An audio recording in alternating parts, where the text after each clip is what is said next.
এখন আমরা আলোচনা করিব সিরাতাল মুস্তাকিমের আর এক মানে সম্পর্কে।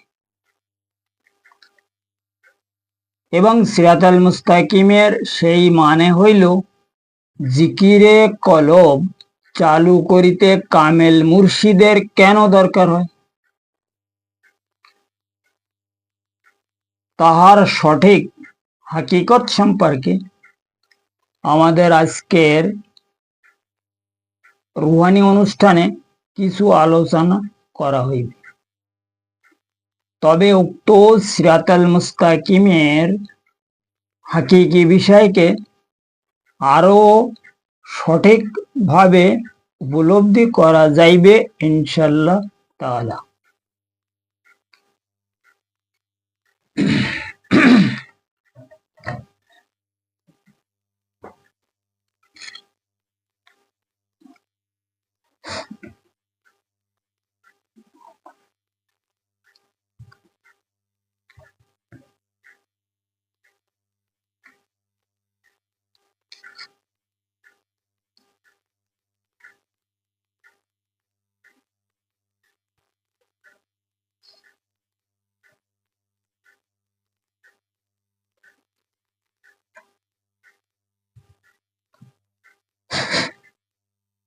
এই হইল মানব দেহর দিল, আর এর মধ্যে যে রুহু আছে, দিলের মধ্যে একটা রুহু রাখা রয়েছে, তার নাম হইল কলব।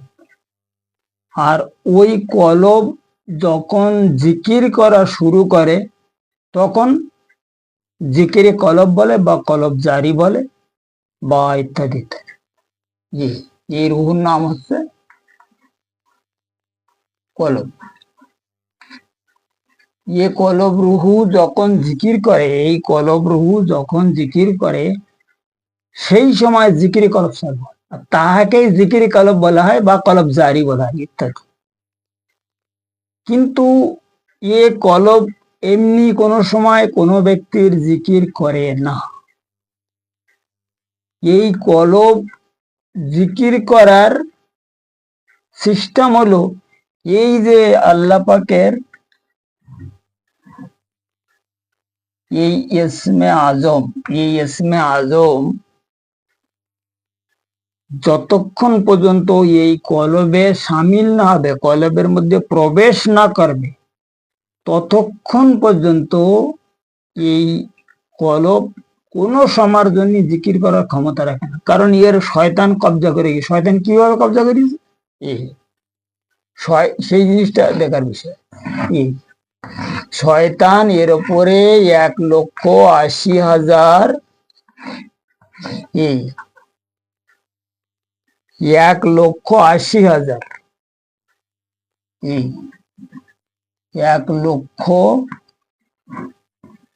1,80,000 এই 80,000 শয়তানি জাল,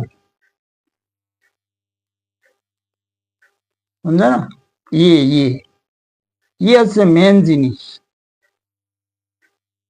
এই 1,80,000 শয়তানি জালের দ্বারাই এই কলবকে শয়তান দিলকে কবজা করিয়া ও লতিফায় নফস হচ্ছে ওর আওলাদ, ওর খলিফা, ওর মধ্যে ঢুকাইতে রেখেছে। কথা বুঝা গেছে? এই কলব, এই দিলের মধ্যে সবসময় জন্য এই দিল আমাদের সুমন্ত্রণা বিভিন্ন দুনিয়াদারি খেলে লাগাই রেখেছে। এই কারণে দিলের মধ্যে তো শয়তান ঢুকে বসে রয়েছে না।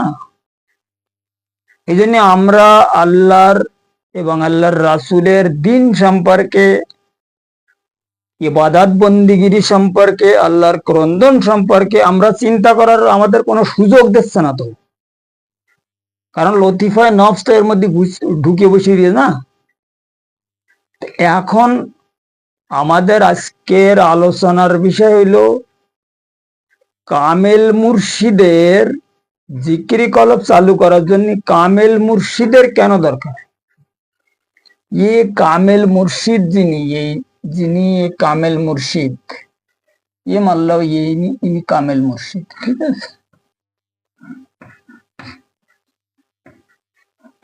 ये कामेल मुर्शिद, कामेल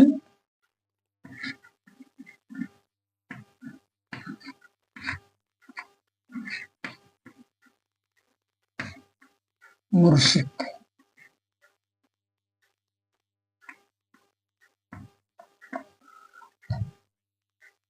ये কামেল মুর্শিদ এই জন্যই দরকার, ওনার নজরে কিমিয়া, ওনার নজরে কিমিয়া ফায়েজ দ্বারায় ওনাকে আল্লাহ রাব্বুল আলামিন বারে এলাহি যে শক্তি প্রদান করিয়াছে, উনার এই নজরে কিমিয়া ফায়েজ দ্বারা এই সিনার উপরে যে দিলের উপরে যে 1,80,000 শয়তানি জাল নাসুতি পর্দা রয়েছে, এই পর্দাগুলো উনি কেটে দেয়। কিভাবে কাটে? এই ওনার এই নজরে কিমিয়া ফায়েজ দ্বারা। এই কারণে হচ্ছে কামেল মুর্শিদ দরকার। আর কামেল মুর্শিদের অরিজিনাল কামেল মুর্শিদের কাজই হইল ইয়ে দিলের এই জাল প্রথমে কাটা।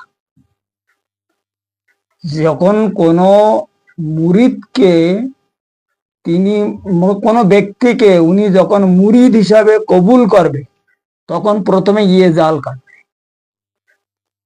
কারণ এই জাল না কাটা পর্যন্ত কোনো ইবাদত বন্দেগীর এর মধ্যে ঢুকবে না। কথা বুঝতে পেরেছেন? এই জাল কাটার পরে তখন এই ইসমে আজম এখানে প্রবেশ হয়ে যাবে। এই জাল কাটার পরে তখন এই ইসমে আজম পড়ার উনি হুকুম দেবে। হুকুম দেওয়ার পরে ওই ইসমে আজম দিলের মধ্যে প্রবেশ হয়ে যায়।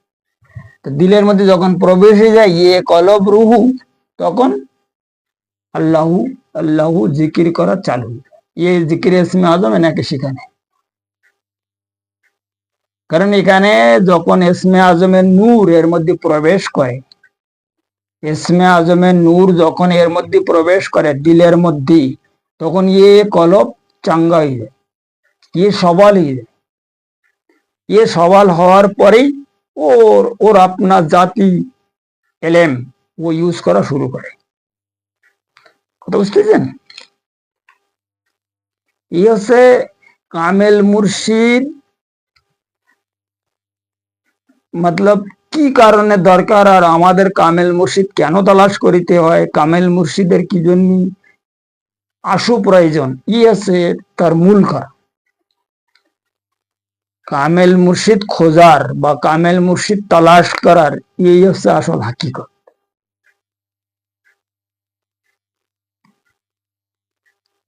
যে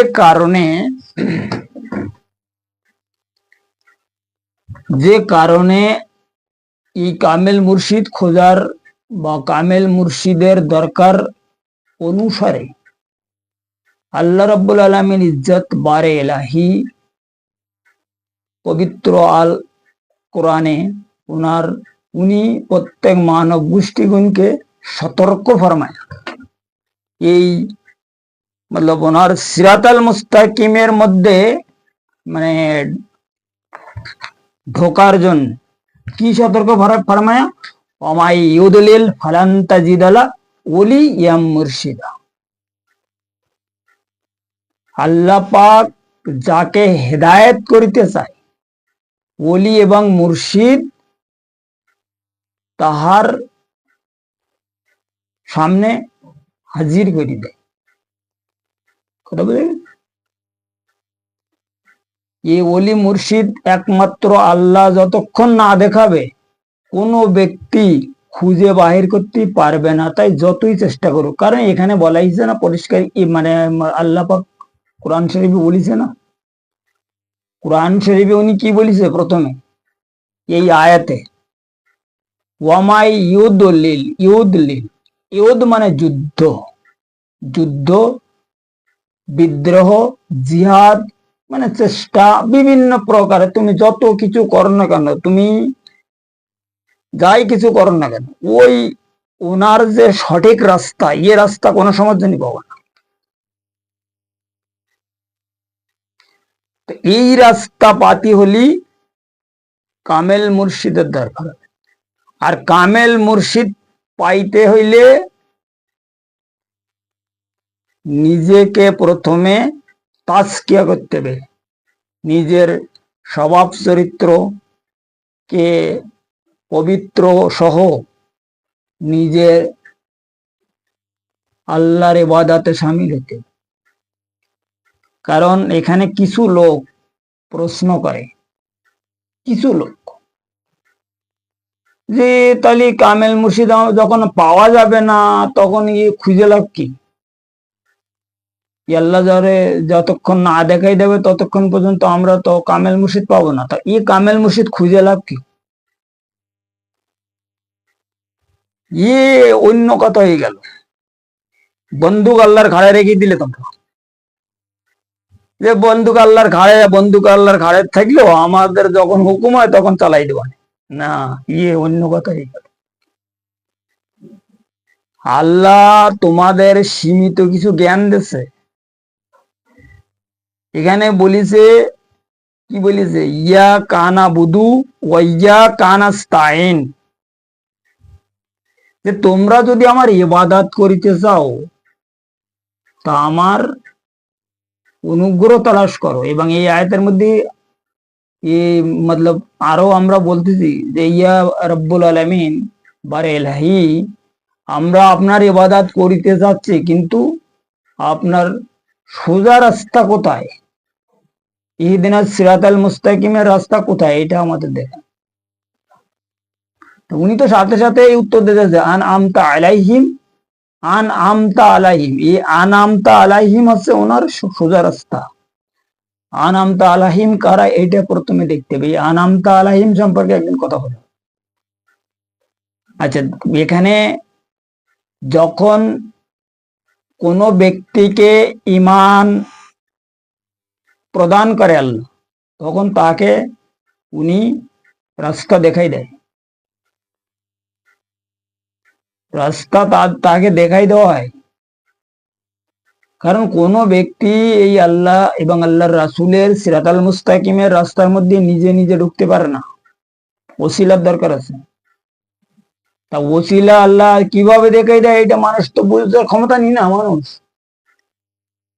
আমি অমুকের কাছে শুনিয়ে তো ওখানে গেলাম, আর ওখানে যাওয়ার পরে তো আমি এই জিনিস পাইছি। আমি অমুকের কাছে শুনলি তো অমুক যে ওকেডা, ওই যে ব্যক্তি তোরে ওই জায়গার সন্ধান দিল ও কেডা, আছে আল্লাহর মাস্টার ফেলান, আছে প্ল্যানিং ভাবে তোকে বলা হচ্ছে। যেমন সরকারে আজমেরওয়ালা তাজেদারে আজমের খাজা গরিব নেওয়াজ রহমতুল্লাহ আলাইহি আতায় রাসূল, ভাই উনি তো এইসব রাস্তা সম্পর্কে কিছু জানতেন না। উনি সাধারণভাবে পড়ালেখা করতেন শরীয়তের মধ্যে, একজন আল্লাহওয়ালা হিসাবে উনি চলতেন। এর আগে কোরআনের হাফেজ ছিলেন, 13 বছর বয়সে উনি কোরআন হেফজ করে নিল। ওনার আব্বা গিয়াসউদ্দিন সাহেব একজন বিশাল বড় বুজুর্গ কামেল ছিলেন, মতলব মমিন ব্যক্তি ছিলেন। তো উনি পড়ালেখা করতেন, নিজের আঙ্গুরের বাগানে মতলব সেবা যত্ন করতেন। এটা আটার মিল ছিল, ওর থেকে ওনার সংসার চলতো। মানে সংসার বলতে কি, উনি তখন বিয়ে শাদী করেনি, মা আর উনি ওনারা চলে যেতেন অতি।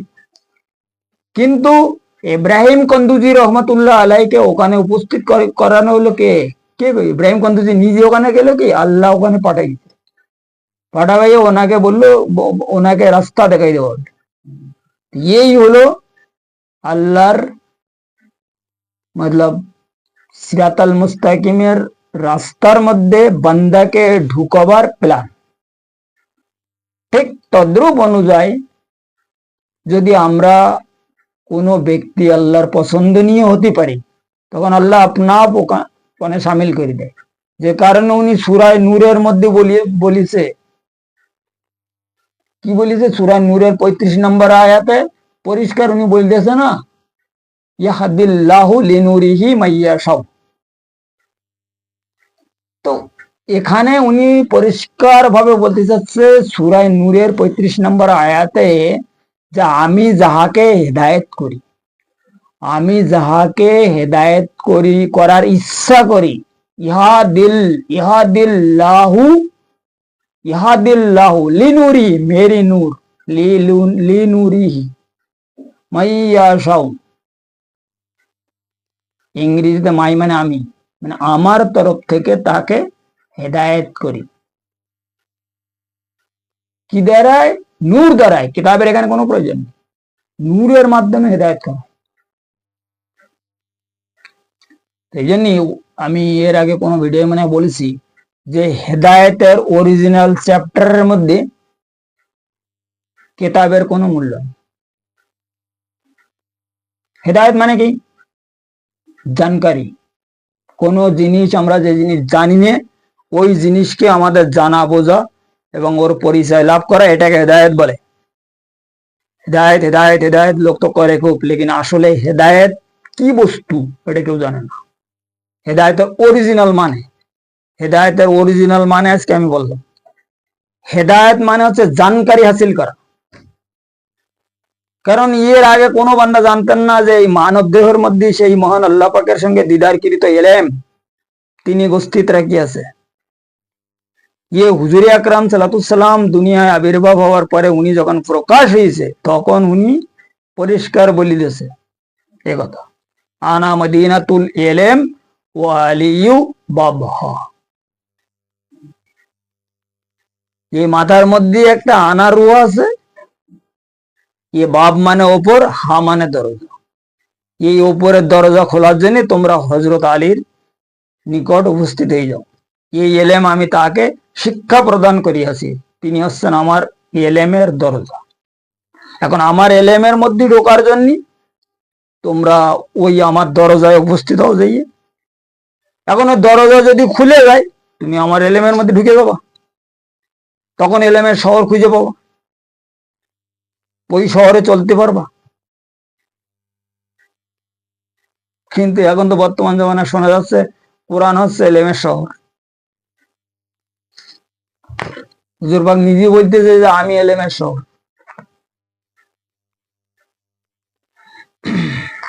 এই হচ্ছে সিরাতাল মুস্তাকিমের আরো এক মানে। এই জন্য আজকের পর্বে বলা হয়েছে প্রথমে যে সিরাতাল মুস্তাকিমের আরেক মানে সম্পর্কে কথা বলা,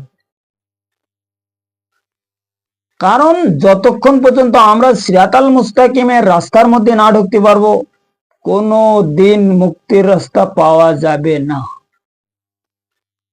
কারণ সিরাতাল মুস্তাকিমের রাস্তার মধ্যে বহুত সাবজেক্ট, এইসব সাবজেক্ট গুলো যতক্ষণ পর্যন্ত মানুষ, একিনের তো 4-5টা স্তর, ইমানেরও 4-5টা স্তর, এরপরে মমিন, তো মমিনেরও 1-2-3টে স্তর। তো মমিন হওয়ার পরে তখন আশা করা যাবে যে আমি এখন একটু ইমানদার হতে পারি পাক্কা।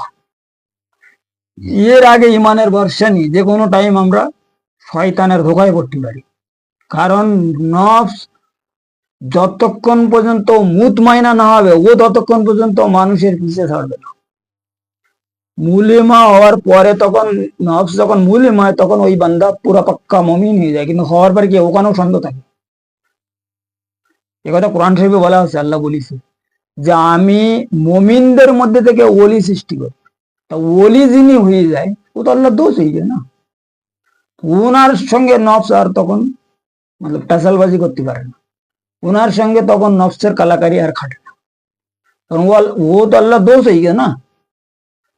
তাই উনি কি বলেছে সূরা ইউনূসের 62 নম্বর আয়াতে, আলা ইন্না আউলিয়া লা খাউফুন আলাইহিম ওয়ালা হুম ইয়াহজানুন। আলা, আলা শব্দ মানে উচ্চ জ্ঞানের অধিকারী, এনারা অনেক উচ্চ জ্ঞানের অধিকারী, সবচেয়ে উচ্চ জ্ঞানের, এদের কোনো ভয়টাই কিছু নেই। লা খাউফুন, এদের কোনো ভয়টাই নেই। তো ভাই যতক্ষণ পর্যন্ত নফস মুতমাইনা না হবে ততক্ষণ পর্যন্ত মানুষের মুক্তির ব্যাপারে চিন্তা ভাবনা করার কোনো উপায় নেই। কেবল বৃথা আমরা যে আশা করবো যে হ্যাঁ আমরা মুক্তি পেয়ে যাবো ইনশাল্লাহ, আরে ও নফস মনে করলি 1 মিনিটের মধ্যে কোথা থেকে কোথায় নিয়ে যেতে পারে।